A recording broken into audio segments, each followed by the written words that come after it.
देखो, इस जीवन का कोई भी ठोस आधार नहीं है। चारों तरफ से अंधेरा ही अंधेरा है। जिस प्रकार से नम नम जैसे मट्टी के गोंदों की दीवार हुई, नम नम नम, और कोई मिट्टी के गोंदों को आधार बना के पकड़ के दीवार के ऊपर चढ़ो चाहे तो नहीं चढ़ सकता, क्योंकि वे निकल के बाहर आए फिर नीचे गिर जाए, क्योंकि उनमें ठोसता नहीं है। ऐसे ही मनुष्य जीवन में 84 लाख योनियों में कोई भी ठोसता नहीं है, क्योंकि आगे पीछे ऊपर नीचे चारों तरफ अंधेरा है। ये पता नहीं है जीव को कि कहाँ जाने वाले हो, और ये पता नहीं है कहाँ से आए हो। बीच की एक केवल खावे कमावे की स्थिति है। जीवन भर जीवन मात्र निकाल रहा है जी, लेकिन ऐसा कोई ठोस आधार नहीं है। देखो, चारों तरफ अंधेरा है। ये थोड़ा बहुत मालूम हुई है कि यार मृत्यु के बाद तिवारी जी के तो चले जाए, है कुछ थोड़ो से किंचित मात्र हो, थोड़ी सी मोड़ा की नौकरी कच्ची हो तू में चिंता हो जाती। ऐसा नहीं कि बाहर कर देवे, ऐसा नहीं कि नौकरी छूट जाए, देखो कच्चेपन में चिंता है। लेकिन अपना कोई जीवन का आधार नहीं है, कोई ऐसा ठोस प्रमाण नहीं है कि जिससे भरोसा कर सकते हैं। क्योंकि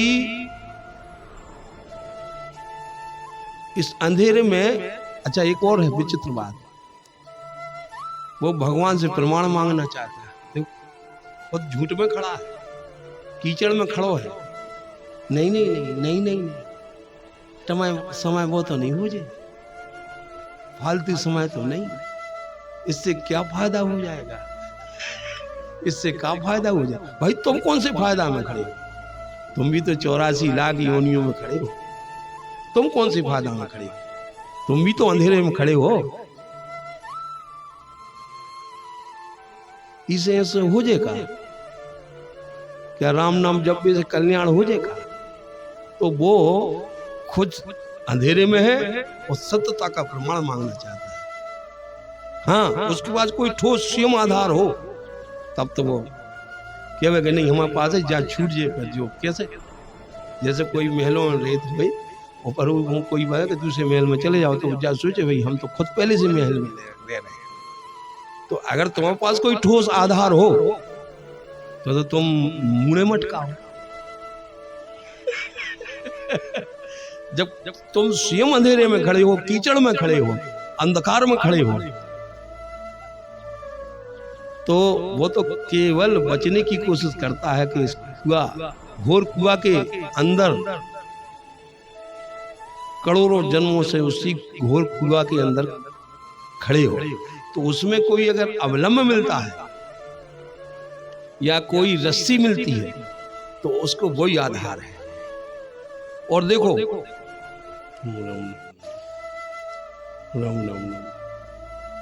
जब कोई की थाली हिरा जाए तो मटका में देखा, तब मटका में थाली में है, घबरा के वो मटका में हाथ डालने लगा। ऐसे ही घबरा के तुम आधार क्यों नहीं पकड़ते? आधार कौन? राम नाम। इस जगह तुम स्वयं संकट में खड़े हो, 84 लाख योनियों में खड़े हो, निरंतर यातनाओं में खड़े हो, तो तुम ठोस प्रमाण मांगना चाहते हो। ये जीव की बड़ा दुर्भाग्य है, इतना बड़ा भारी दुर्भाग्य है कि इसलिए उसको जो बड़ा भारी पाप की सजा मिलती है उसको, कि जाओ तुम भोगो भोगो, क्योंकि उसको विश्वास नहीं है, विश्वास नहीं है। क्योंकि जब वो अंधेरे में खड़ा है तो वह जो रस्सी दिखाई दे गई, सदगुरु वह रस्सी पकड़ा रहे हैं, तो उसको पकड़ जाओ और धीरे धीरे चढ़ जाओ, उस अंधेरे कुआं के बाहर आ जाओ। तो जीव एक 84 लाख एक और बड़ा दुर्गुण है आदमी के अंदर, काली मूढ़ बारों के अंदर, जो मूल के बाद जो करिया है, जो बड़ो विचार कर जब खोपड़ी ये सबको परेशान कर दे, देवताओं को भी परेशान कर दे जब खोपड़ी। तो जो वो अपनी बुद्धि लगाता है वो ही 84 का कारण बनता है। बुद्धि ही बहुत बड़ा दुर्भाग्यपूर्ण स्थिति बना देता है। तो इसलिए यहां श्रद्धा की जरूरत है, विश्वास की जरूरत है, बुद्धि की जरूरत नहीं है। अगर अपनी बुद्धि लड़ाओगे तो आप फेल हो जाओगे। इसलिए और राम नाम से विवेक जागृत हो जाता है। तो विवेक कौन है? श्रद्धा का पिता है। तो जहां विवेक जागृत हुआ तो उसकी स्थिर बुद्धि हो जाती है। वो बुद्धि कैसी होती है? विवेकपूर्ण बुद्धि होती है। बुद्धि तो दो प्रकार का विचार करती है, अनैतिक विचार करती है और नैतिक विचार करती है। तो दोनों प्रकार का विचार करती है बुद्धि। और जब विवेक जागृत होता है तो अनैतिक विचार नहीं करती है बुद्धि, हमेशा नैतिक विचार करती है। उसका नाम विवेक है।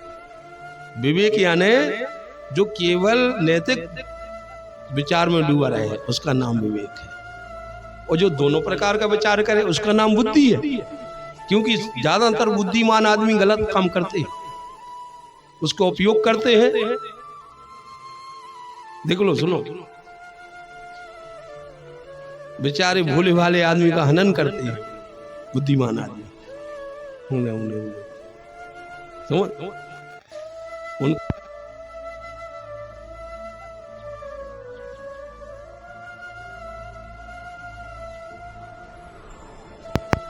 इस अंधेरे कुआं में केवल जो सद्गुरु रूपी नाम रूपी रस्सी पकड़ा रहे थे, वो बड़े विश्वास पूर्वक और बड़ी व्याकुलता के साथ पकड़ जाओगे। अरे हमें जो नाम महाराज मिल गई, अरे करोड़ों जन्म से हम काले इसके अंधेरे कुएं में पड़े थे, वो आज हमारा ऐसा सौभाग्य हो कि काले अंधेरे कुएं से निकलने का एक सौभाग्य प्राप्त हो रहा है। बोलो